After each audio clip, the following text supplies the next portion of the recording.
Halo, bismillahirrahmanirrahim. Assalamualaikum warahmatullahi wabarakatuh. Selamat pagi, selamat siang, selamat malam, selamat apapun itu. Perkenalkan, nama saya Firman Islami, Matematika ITB 2018. Dan dalam kesempatan kali ini kira-kira kita 15 menitan lah ya, dan pura-pura lagi pakai Google Meet. Kita bakal bahas tentang persamaan kuadrat. Oke? Nah, jadi kita bakal bahas tentang persamaan kuadrat nih. Gue udah bikin PowerPoint-nya. Nah, kita bahas tentang persamaan kuadrat. Tapi sebelum itu, kenapa sih kita harus belajar persamaan kuadrat? Kenapa sih persamaan kuadrat itu penting? Ayo, Boy, kenapa Boy? Coba, ada yang mau berpendapat gak? Oh bang, buat ini bang. Buat belajar UTBK. Oke, buat belajar UTBK. Bang, buat nilai rapot biar masuk SNMPTN. Oke, bagus banget. Bang, buat ulangan harian. Oke, bagus banget deh. Apalagi? Coba sebutkan. Bang, biar bisa masuk PTN ya, sama lah kayak ini ya. Buat ke tempat yang lu pinginin itu. Cuman, ada gak sih yang pingin nyampain lagi selain berhubungan sama nilai? Ada gak sih? Coba, gue pingin ngegali dulu. Supaya lu tuh paham bahwa apa yang lu kerjain ini, apa yang lu pelajarin ini adalah sesuatu yang memang berguna gitu.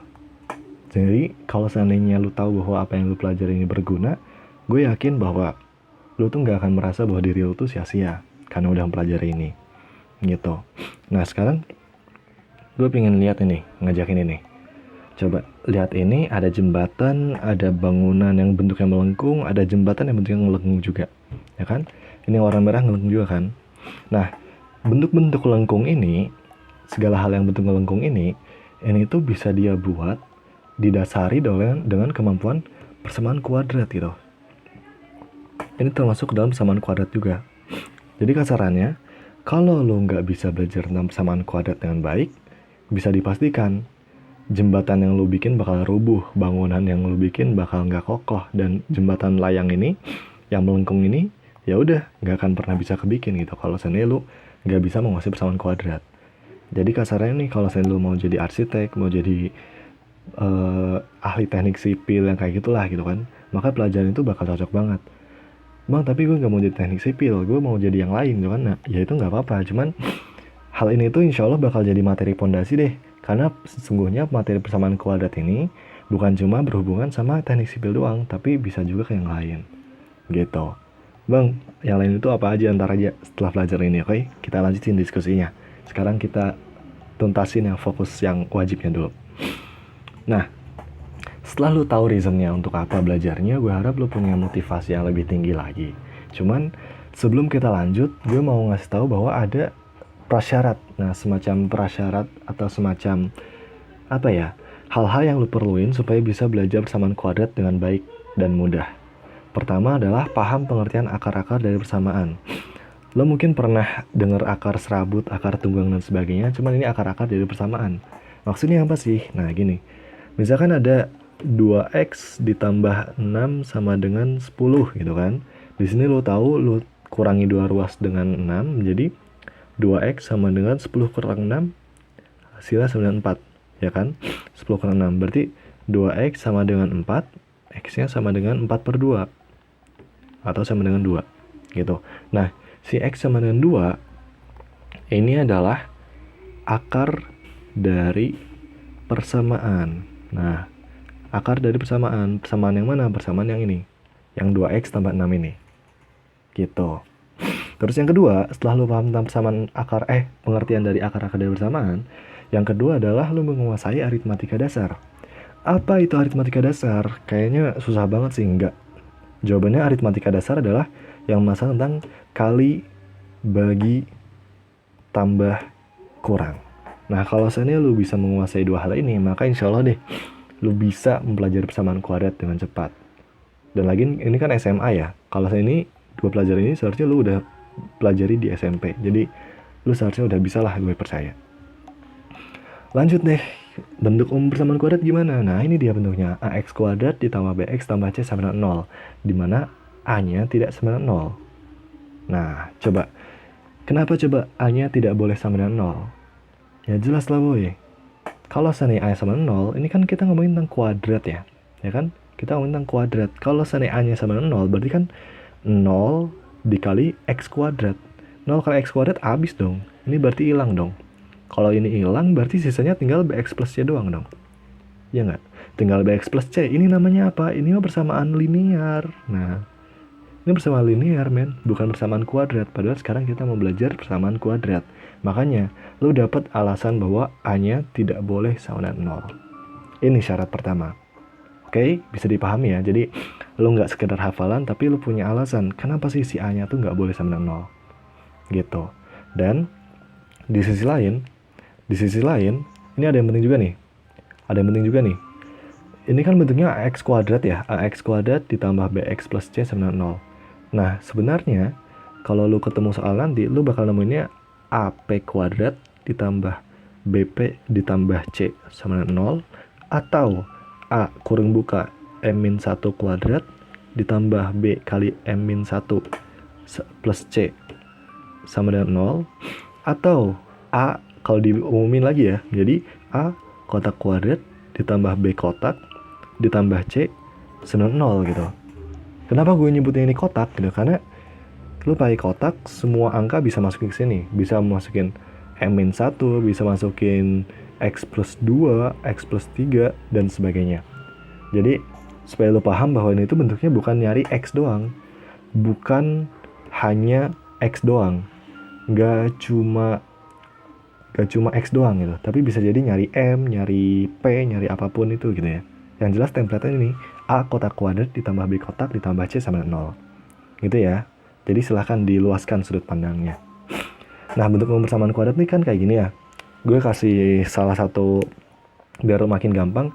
X kuadrat min X min 6 sama dengan 0 gitu ya. Ini bisa kita ubah menjadi X min 3 kali X plus 2. Nah, ini X min 3 kali X plus 2. Persamaan yang ini ya. Persamaan yang bawah ini X min 3 X plus 2. Yang sebelah kiri. Gimana sih biar caranya ini hasilnya sama dengan 0? Ya otomatis X-nya harus sama dengan 3. Benar gak? Yang sebelah kanan, gimana sih caranya biar yang sebelah kanan ini X plus 2 sama dengan 0? Maka X-nya harus sama dengan minus 2. Oh, itulah makanya kita dapat akar-akar dari persamaan yang ini. Kita dapat akar-akarnya adalah X-nya harus sama dengan 3 atau enggak X-nya sama dengan minus 2. Digabung. Gitu. Kalau enggak 3 ya minus 2. Dan kalau seandainya yang persamaan ini, yang bawah ini, lu dapetin dari, kalau lu kali pelangi, nah kali pelangi nih ya, sini sama gini, maka lu bakal dapat persamaan yang atas ini. Gitu. Nah bang, tapi bang gimana caranya biar bisa dapetin angka min 3 sama plus 2 dari yang atas ini? Nah dari sini, lu lihat bahwa kalau dikaliin harus minus 6, tapi kalau dijumlahin harus min 1. Minus 6 tuh diperoleh dari ini ya, minus 6 dikali dengan 1 yang di depan. Kalau jumlah min 1, ini dari yang sini. Gitu, dari yang tengah. Oke. Nah, ini dikaliin minus 6, dijumlahin min 1. Berapa jawabannya? Jawabannya adalah minus 3 sama positif 2. Ya kan? Minus 3-nya dimasukin ke dalam yang ini. Ya. Kalau seandainya positif 2, masukin ke yang sebelah kanan. Gitu. Oke. Nah, sebenarnya ini tuh yang tadi gue bilang itu kayak bentuk pengaplikasian dari rumus ini, dari template ini, dimana min B per A sama dengan X1 tambah X2, C per A sama dengan X1 kali X2. Ini relatif harus lu ingat. Tapi bang, dari mana bang? Itu rumusnya dari mana? Itu ajaib banget. Dari mana sih lu dapat rumus itu? Nah, ini dia rumusnya dari sini. AX kuadrat tambah BX tambah C sama 0. Tadi kan kita belajar bahwa di sini ini tuh X min 3X plus 2 ya. Bentuk ini tuh kan kurang lebih kita bisa sederhanakan menjadi X min X1 dikali dengan X min X2, bener gak? Dimana X1-nya adalah 3 dan X2-nya adalah minus 2, ya kan? Sehingga kita bisa bentuk si persamaan kuadrat ini bentuk umumnya menjadi kayak gini, ya kan? Nah selanjutnya, ini X min X1 dikali X min X2, kita kalikan dengan pelangi menjadi bentuk yang seperti ini, ya kan? Kita menjadi bentuk X kuadrat min X plus 1 bla bla bla yang ada di sini. Garis kedua. Nah, yang paling atas, yang dari sini, kita turunin ke bawah. Nah, kita turunin ke bawah, kita bagi dengan A. Hasilnya X kuadrat ditambah B per A ditambah C per A. Ya kan? Nah, kita lihat nih. Kalau kita lihat, maka sejatinya, ini kan koefisiennya X ya. Ini X, Ini tanpa koefisien yang sebelah kanan juga tanpa ada variabel kok koefisien. Nah, lu lihat di sini. Dan yang ini. Nah, ternyata B per A itu adalah min X1 tambah X2. Dan C per A adalah X1 kali X2. Itulah kenapa kita bisa dapat yang namanya min B per A sama X1 plus X2 dan C per A sama dengan X1 kali X2. Begitu. Paham ya, paham? Nah, selain itu ada yang namanya melengkapkan kuadrat dan rumus kecap gitu kan. Ini cukup penting juga. Kalau tadi kan angka-angkanya relatif enak ya gitu ya. Nah, sebenarnya dari sini tuh kita bisa dapat X kuadrat min 4X plus 2, kita bisa ubah menjadi X kurang buka, ini kuadratkan, X min 2. Nah, kenapa min 2? Nanti gue jelasin ya. Kenapa jadi min 2? Karena ini, kalau kita kali pelangi, X min 2 dikuadratkan, hasilnya kan X kuadrat min 4X ditambah 4. Ya kan? Nah, X kuadrat min 4X adalah ini. Ya kan? Maka X kuadrat min 4X ini yang ditambah 2 sama 0, ini bisa kita ubah menjadi X min 2 kurung tutup kuadrat. Tapi kan di sini ada nyisa nih. X min 2 kuadrat kan sama dengan ini kan. Tapi ada angka 4-nya. Nah, sedangkan yang di atas tuh nggak ada angka 4-nya. Makanya kita ubah menjadi min 4 ditambah plus 2 sama dengan 0. Dapatlah X min 2 kurung tutup kuadrat sama dengan dikurangi 2 sama 0 kan. Dari sini kita bisa nemu X min 2 kurung tutup kuadrat sama dengan 2. Sehingga X min 2 sama dengan diakarin menjadi plus minus akar 2. Dapatlah X-nya sama dengan 2 plus minus akar 2. Gitu.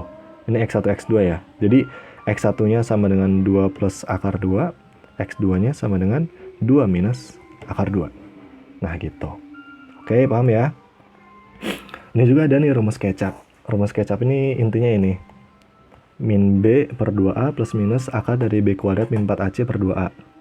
Gitu. Dan ini harus diingat. Harus diingat juga sama lo. Oke, ini agak panjang. Lo bisa baca sendiri nanti kalau gue udah beres. Ini caranya gampang lah. Lo bisa. Sok lo kerjain 30 detik deh bisa. Kelamaan udah. Gue lanjut aja ke soal yang selanjutnya. Nah ini lebih menarik nih. Ini intinya lu dapetin ya, kalau yang ini lu cari 2, ini X, karena ini 1 ya. Kalau seandainya ininya 3, maka depannya 3. Kalau ini 2, berarti ini depannya 2. Gitu. Cuman kalau ini 1, maka 1 deh. Gitu kan. XX dan dikalikan, nah ini kan kalau dikalikan harus 3, dijumlahkan harus min 4. Ya kan. 3 sama min 4, berarti berapa nih? Min 3 sama min 1, bener gak? Nah, min 3 dibagi dengan 1 hasilnya min 3, min 1 dibagi dengan 1 hasilnya min 1, sehingga X-nya sama dengan 3, X-nya sama dengan 1. Nah, berarti jawabannya adalah ini. Nah, gitu ya. Selanjutnya 1 per X1 plus 1 per X2. Nah, ini kita ubah menjadi X1 kali X2 sama X2 tambah X1. Ya kan? X1 tambah X2 sama X2 tambah X1 kan sama aja ya. Ya kan? Kita tahu di sini ada istilah X1 tambah X2 sama dengan min B per A. Berarti ini adalah min 4 per 3, ya kan? Si X1 tambah X2-nya. Ada juga nih, X1 kali X2 sama dengan C per A. Dimana C per A-nya ini adalah min 1 per 3, ya kan? Nah, berarti ini kasarannya adalah X1 tambah X2 adalah min 4 per 3 dong. Dibagi dengan min 1 per 3. Atau kita ubah menjadi min 4 per 3 dikali dengan 3 per 1 negatif. Coret-coret hasilnya sama dengan 4. Jawabannya. Gampang banget, ya kan? Lanjut, ini simpulannya. Lu udah belajar bentuk umumnya. AX kuadrat plus BX plus C sama 0. Bukan cuma X, template per harga. Jadi lu ngerjainnya bukan cuma X ya, tapi bisa jadi P dan sebagainya. Template berharga yang min B per A dan sebagainya. Modifikasi persamaan kuadrat yang melengkapkan kuadrat menjadi X min 2 kurung tutup kuadrat min 4 kayak yang tadi. Gitu, semoga lu bisa memahami ini. Dan oke, thanks. Ini first impression kita. Semoga lu bisa suka dengan apa yang gue sampaikan. Kalau ada pertanyaan lu bisa kasih ke sini. Dan seperti biasa, terima kasih. Ya, soal-soal kayak di kok bisa sih. Makasih banyak. Wassalamualaikum warahmatullahi wabarakatuh. Semangat ya buat pelajarnya. Thank you.